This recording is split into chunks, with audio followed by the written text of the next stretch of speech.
এই সরকারের গণহত্যার ইতিহাসগুলো শুনলে প্রত্যেকের গায়ের লোমগুলো শিহরে ওঠে। যতটুকু দেখতে পেলাম সংবাদ মাধ্যম থেকে, শেষ মুহূর্তে এসেও তিন বাহিনীর প্রধানদেরকে সাথে করে নিয়ে মিটিং করে সিদ্ধান্ত করলো যত পারো গুলি চালাতে হবে, এদেরকে দমাতে হবে, কোনোভাবেই তাদেরকে এই পর্যন্ত আসতে দেওয়া হবে না। শেষ পর্যন্ত তারা গুলি করতে করতে, মানুষ মারতে মারতে মারতে মারতে কি পরিমাণে যে মানুষ মারা গিয়েছে এটা আপনারা কল্পনাও করতে পারবেন না। রায়ের বাজারে সেখানে কোন কবর, বিশাল বিস্তীর্ণ কবর, যারা কবর দিয়েছে তারা নিজেরা বলেছে এক একটা কবরের মধ্যে একাধিক লাশ, কোনোটার মধ্যে 2টা 3টা, যেই পর্যন্ত তারা পেরেছে এক এক কবরের মধ্যে তারা সেখানে দাফন করেছে। যেদিন ঢাকায় গোলাগুলি শুরু হলো, পরের দিন আমার এক পরিচিত লোক এসেছেন, বললেন আসার সময় দেখেছি বুড়িগঙ্গা নদীর মধ্যে মাছের মতো করে মানুষের লাশগুলো ভাসছে। ইন্না লিল্লাহি ওয়া ইন্না ইলাইহি রাজিউন। নাফ নদীতে লাশ পাওয়া গিয়েছে, গতকালকে দেখলাম প্রায় 13টার মতো কিংবা তার থেকে কম বেশি খবরগুলো এসেছে। আপনারা দেখেছেন সংসদ ভবনের পাশেও তারা সেটা পবিত্র জায়গা বলে সেখানেও মানুষদেরকে দাফন করে রাখা হয়েছে। এমনকি আপনারা আরও দেখেছেন এক আওয়ামী লীগ নেতার বাড়িতে, সেখানেও এই ছেলেদেরকে হত্যা করে নির্মমভাবে পিটিয়ে মেরে তারপরে তাদের ঘরের মধ্যে লিখে দিয়েছে।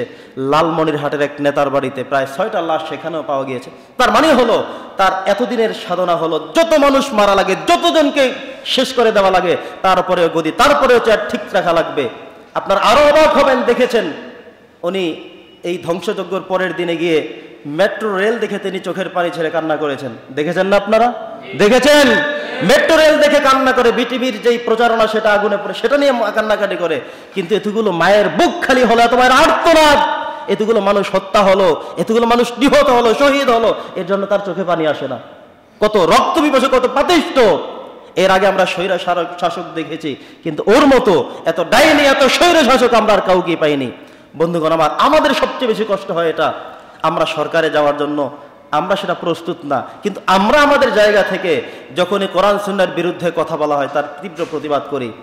এই সরকার এসে আলেমদেরকে যেই পরিমাণে কষ্ট দিয়েছে, নির্যাতন করেছে, নিষ্পেষণ করেছে, আর এর আগে কখনো কোনো সরকার এমন কষ্ট আলেমদেরকে দিয়েছে এর কোনো ইতিহাস আমরা পাই না।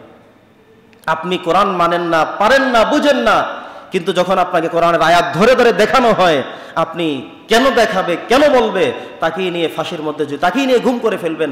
আপনারা দেখেছেন ইলিয়াস আলীর ফ্যামিলি বেশ অনেক বছর পর্যন্ত তারা প্রতীক্ষায় ছিল, হয়তোবা তিনি আছেন, কিন্তু একজন পুলিশ কনস্টেবল তিনি সব কিছু লাইভে এসে বলে দিয়েছেন তাকে কিভাবে হত্যা করা হয়েছে। কি এক অবর্ণনীয় কথা সে বলেছে, আমি দেখেছি, চোখের পানি ধরে রাখতে পারিনি। আপনারাও দেখেছেন, আপনারাও শুনেছেন।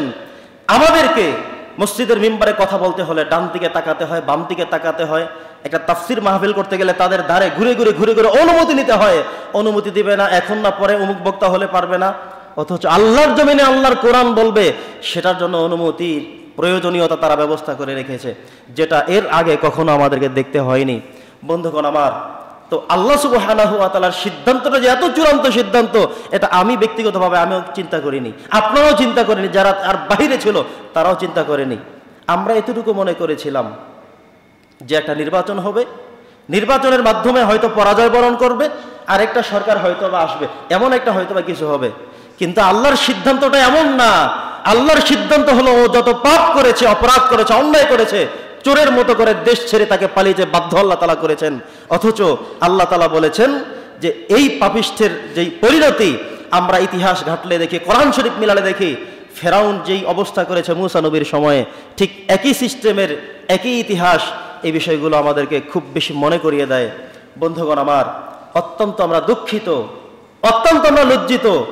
বিশ্বের বিভিন্ন জায়গার, বিভিন্ন দেশের মানুষরা, আমাদের বিভিন্ন ফ্রেন্ড সার্কেল, মানুষ যারা বিদেশে থাকতো, তারা আমাদেরকে জিজ্ঞাসা করতো, আসলে কি বাংলাদেশে মুসলমান আছে? আসলে কি এটা মুসলমানদের কোনো দেশ? ইসরায়েল এত পরিমাণে আমাদের মুসলমানদেরকে হামলা করেছে, কিন্তু তাদের পক্ষ থেকে একটা বিবৃতি দেওয়ার সাহস তারা পায়নি।